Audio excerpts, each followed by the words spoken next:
안녕하세요 여러분, 양주시립 해암사지 박물관입니다.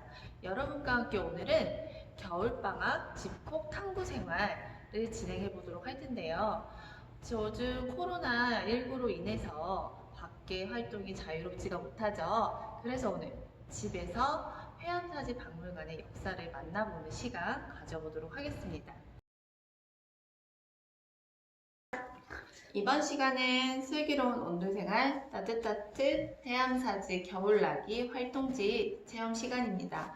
활동지 안을 보면 온돌에 대한 설명이 쭉 적혀져 있고 퀴즈를 풀어보는 공간까지 마련이 되어 있어요. 그래서 온돌이 어떤 것인지, 그리고 우리는 온돌을 어떻게 사용했는지, 그리고 우리나라가 아닌 다른 곳에서는 또 어떠한 난방기구를 썼었는지 우리 한번 같이 알아보도록 할게요. 두 번째 활동지는 이렇게 두 장의 종이입니다. 증강현실 어플을 통해서 해암사지의 온돌 구조가 어떻게 생겼는지 그리고 어떻게 구성되어 있는지를 보여주는 활동지예요. 그래서 좀 더 실감나게 온돌에 대해서 알아볼 수 있습니다. 그러니 꼭 어플을 다운받으셔서 이 활동지까지 충분히 체험해 보실 수 있도록 하면 좋을 것 같습니다. 선생님이 활동지와 증강현실 활동지에 대해서 간단히 설명을 했는데요.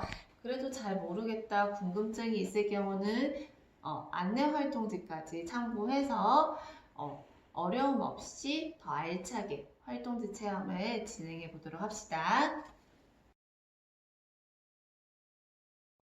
오늘 우리 친구들이 알아볼 내용은 온돌에 관한 것입니다. 수업에 들어가기 전에 먼저 친구들이 알고 있는 온돌에 관해서 또는 내가 들어봤던 온돌에 대해서 간단하게 적어보면 좋을 것 같습니다. 만약 온돌이란 말을 처음 들어보거나 잘 모르겠는 친구들은 수업을 다 끝난 후에 오늘 알게 된 온돌에 대해서 내용을 적어도 좋습니다.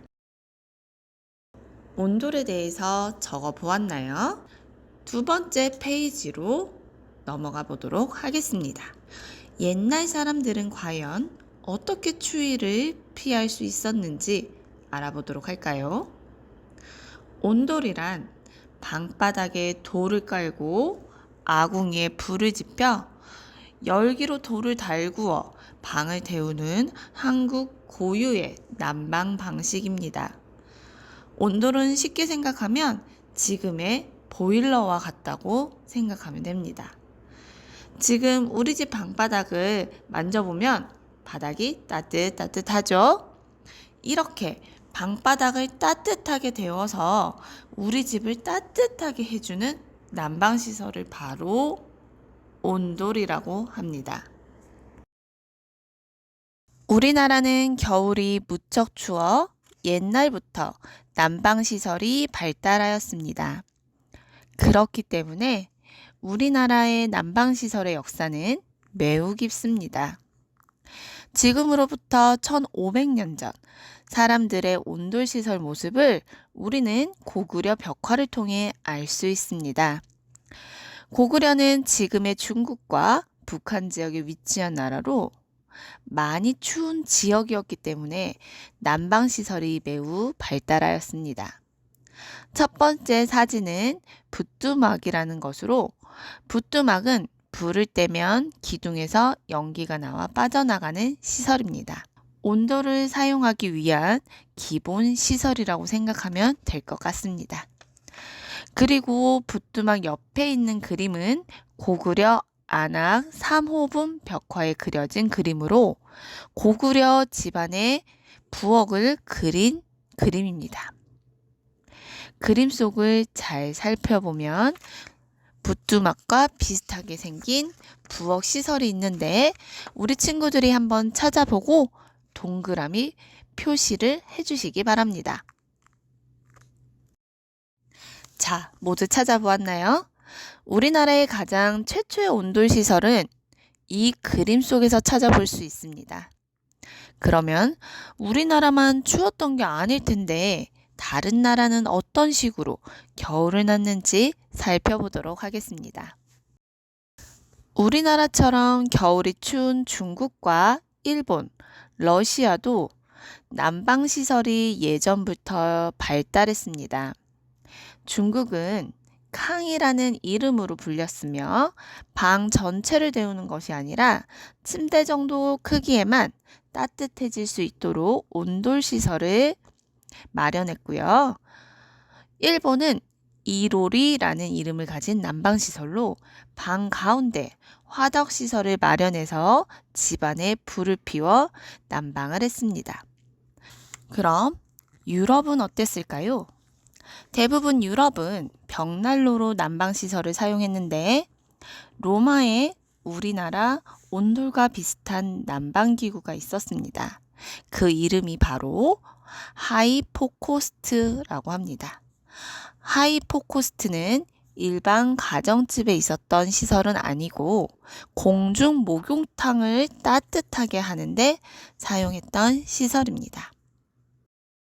영상에서 선생님이 설명한 다른 나라의 난방기구를 잘 보았나요?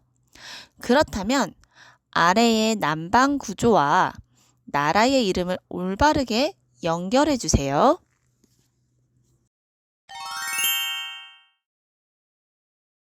다음 장을 열어볼까요?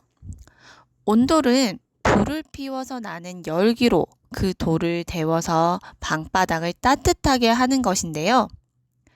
따뜻하게 데워지는 돌을 구들이라고 부르고 온돌은 구들의 한자어입니다.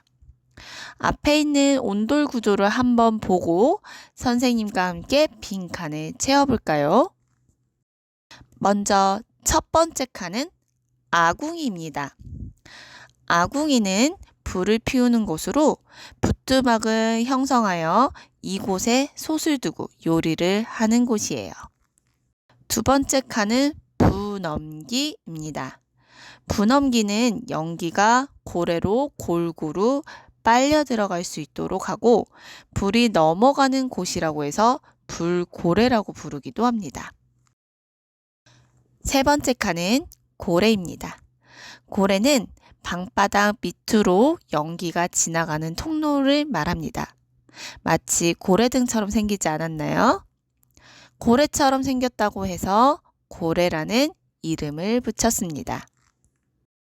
네 번째 칸은 구들장입니다. 구들장은 열기가 지나가는 통로로, 즉 고래 위를 덮어주고 방바닥이 되는 평평한 돌입니다. 구들장의 두께는 그림을 보면 일정하지가 않아요. 그 이유는 아궁이와 가까운 곳은 온기가 강하기 때문에 두껍고 굴뚝 쪽으로 갈수록 온기를 빨리 가져올 수 있도록 얇아집니다. 굉장히 지혜롭다고 볼 수 있죠. 다섯 번째는 고래 개자리입니다. 고래의 끝부분으로 연기를 모아서 굴뚝으로 내보내며 깊이가 있기 때문에 열기를 조금 더 보관합니다. 마지막은 굴뚝입니다. 굴뚝은 연기가 최종적으로 바깥으로 나가는 통로를 말합니다. 4페이지를 볼게요. 온돌은 지금의 보일러와 같이 방바닥을 따뜻하게 해주는 난방시설이었어요. 그렇다면 온돌 말고 겨울에 집을 따뜻하게 해주는 난방기구는 또 어떤 게 있을까요? 사진에 있는 유물은 모두 화로라고 부르는 난방기구입니다. 이 난방기구가 옛날 사람들은 어떻게 사용했을지 한번 생각해보고 적어보도록 할까요? 다 적어보았나요?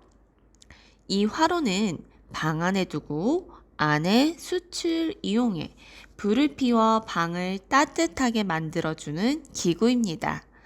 지금도 집에 보일러도 있지만 작은 온풍기나 전기장판과 같은 난방기구를 이용하고 있죠. 그거와 같이 이 화로들을 이용해서 방을 조금 더 따뜻하게 해주기도 했답니다.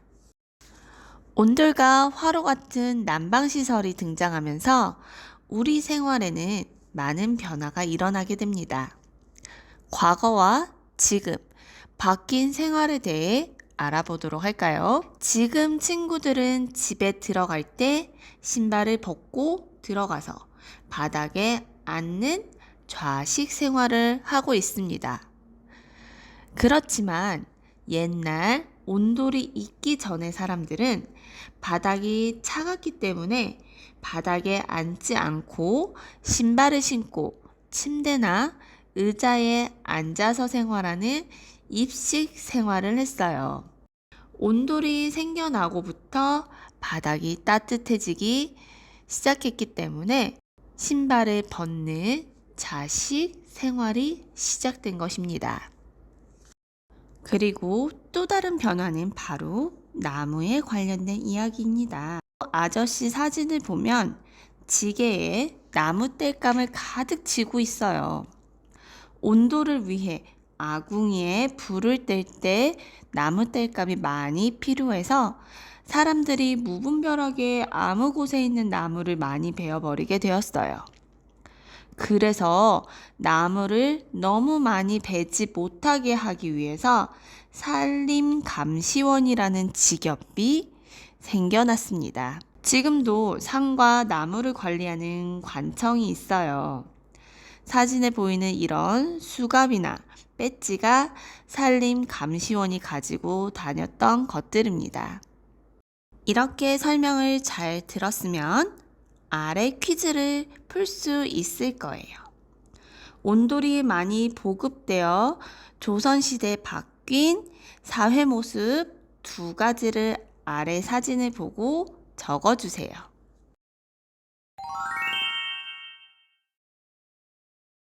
지금부터는 양주 회암사지의 온돌에 대해 알아보도록 하겠습니다.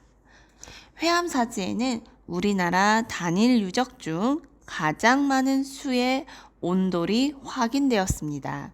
사람들이 머물렀던 생활 공간이나 부엌, 스님들이 수행하던 공간, 사람들이 잠을 자는 공간 등 다양한 곳에서 온돌이 확인되었습니다.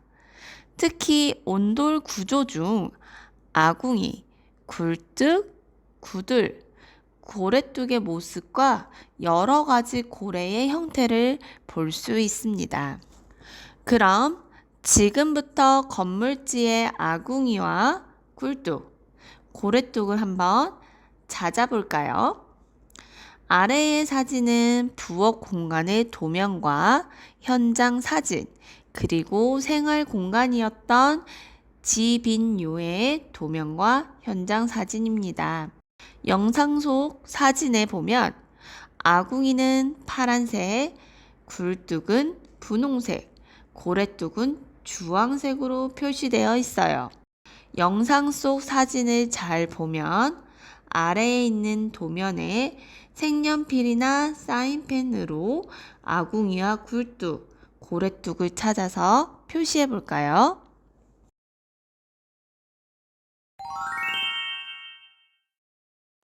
마지막 페이지를 볼까요? 회암사지 6단지에 있는 서승당지는 무엇일까요? 서승당은 스님들이 수행을 하고 잠을 자는 공간이었습니다.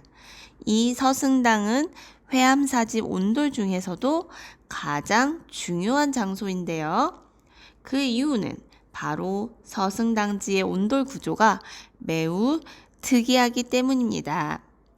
아래 사진과 도면을 한번 볼까요?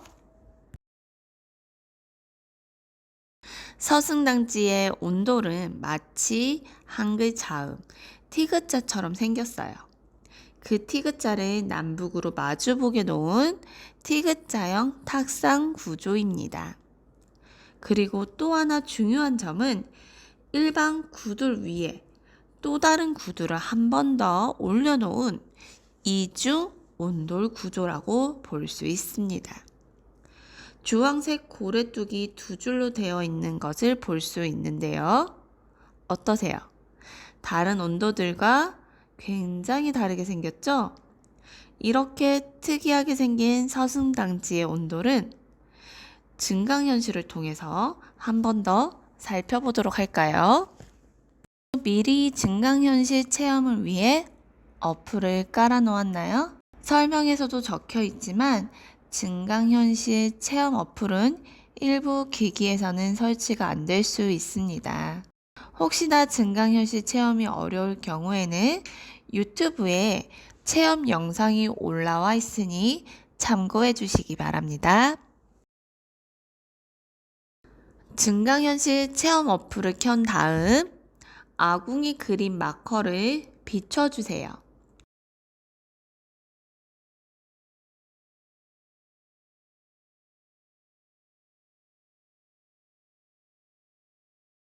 그러면 아궁이를 떼고 있는 스님의 모습이 보일 거예요. 나무 땔감을 아궁이에 넣으면 불이 붙으면서 열기가 움직이는 모습이 보입니다. 좌우로 회전하면서 확인해 보고 동그라미를 눌러서 열기가 아궁이에서 분엄기를 거쳐 지나가는 모습을 볼 수 있습니다. 그리고 옹기 이동 확인을 누르면 T자 모양의 서승당지의 열기 흐름을 관찰할 수 있습니다. 다음에는 굴뚝 마커를 비춰보세요.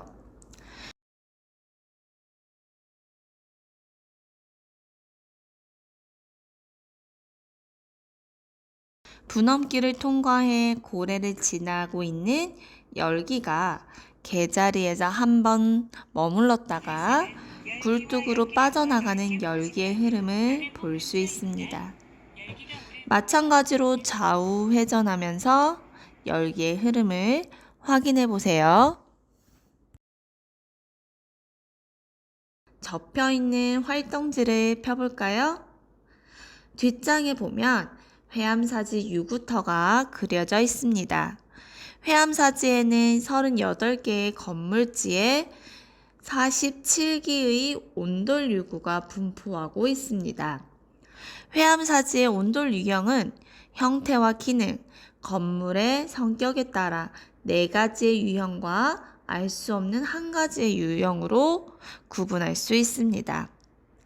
화면에 칠해져 있는 38개의 건물지를 잘 찾아서 활동지에 색칠하고 번호를 적어주세요.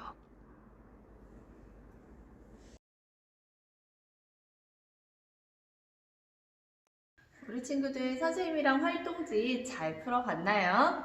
온돌에 대해서 이제는 조금 알 수 있을 것 같은데요. 그렇죠? 오늘은 아쉽게도 활동지를 통해서 또는 사진을 통해서만 온돌을 만나봤어요. 우리 친구들이 다음 기회에 박물관을 올 수 있다면 박물관에 있는 이런 온돌 모형도 한번 찾아보고 그리고 유적지에 있는 온돌 유구까지 한번 볼 수 있는 기회를 가져보면 너무 좋을 것 같습니다. 오늘 수고하셨습니다.